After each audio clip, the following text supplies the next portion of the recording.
Hello, and welcome to One Odd Yarn. Today we'll be reading The Tale of Two Bad Mice.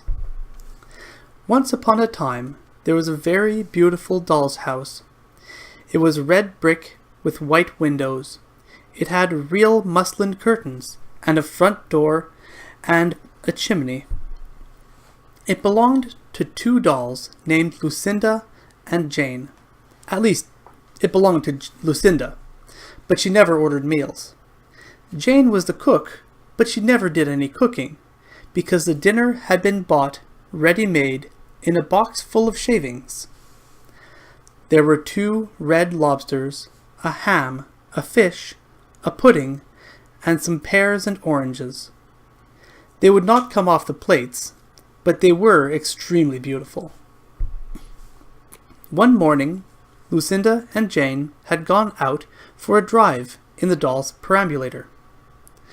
There was no one in the nursery, and it was very quiet. Presently, there was a little scuffling, scratching noise in the corner near the fireplace, where there was a hole under the skirting board. Tom Thumb put out his head for a moment, and then popped it in again. Tom Thumb was a mouse. A minute afterward, Hunca-Munca, his wife, put her head out too, and then she saw that there was no one in the nursery.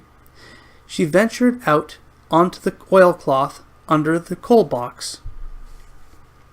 The doll's house stood at the other end of the fireplace. Tom Thumb and Hunca-Munca went cautiously across the hearth rug. They pushed the front door. It was not fast. Tom Thumb and Hunca-Munca went upstairs and peered into the dining room. Then they squeaked with joy. Such a lovely dinner was laid out upon the table. There were tin spoons and lead knives and forks, and 2 dolly chairs, all so convenient. Tom Thumb set to work at once to carve the ham. It was a beautiful shiny yellow, streaked with red. The knife crumpled up and hurt him. He put his finger in his mouth. "It's not boiled enough. It is hard. You have a try, Hunca-Munca." Hunca-Munca stood in her chair and chopped at the ham with another lead knife. "It's as hard as a ham at the cheesemonger's," said Hunca-Munca. The ham broke off the plate with a jerk and rolled under the table. "Let it alone," said Tom Thumb. "Give me some fish, Hunca-Munca." Hunca-Munca tried every tin spoon in turn. The fish was glued to the dish.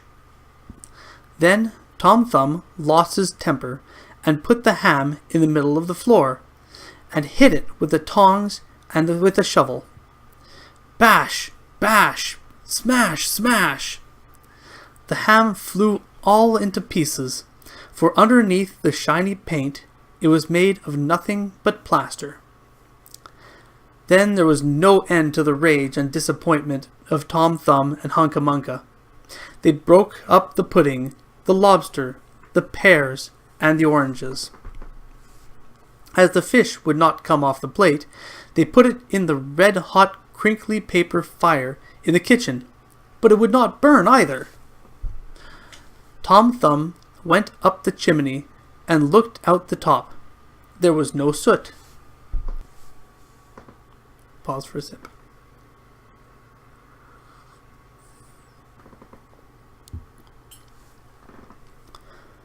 While Tom Thumb was up the chimney, Hunca-Munca had another disappointment.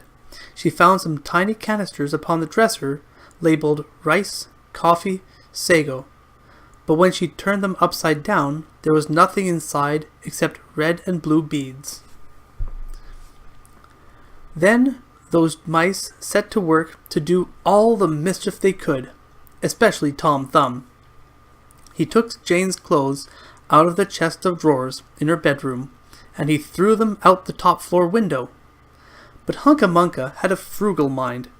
After pulling half the feathers out of Lucinda's bolster, she remembered that she herself was in want of a feather bed. With Tom Thumb's assistance, she carried the bolster downstairs and across the hearth rug. It was difficult to squeeze the bolster into the mouse hole, but they managed it somehow. Then Hunca Munca went back and fetched a chair, a bookcase, a birdcage, and several small odds and ends.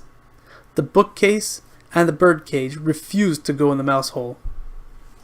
Hunca Munca left them behind the coal box and went to fetch a cradle. Hunca Munca was just returning with another chair when suddenly there was a noise of talking outside upon the landing. The mice rushed back into their hole and the dolls came back into the nursery. What a sight met the eyes of Jane and Lucinda!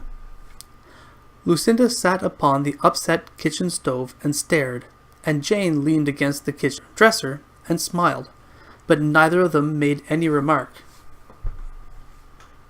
The bookcase and birdcage were rescued from under the coal box, but Hunca Munca had got the cradle and some of Lucinda's clothes. She also had some useful pots and pans and several other things.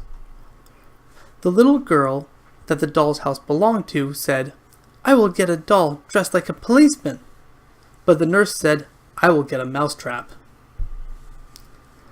So that is the story of the two bad mice.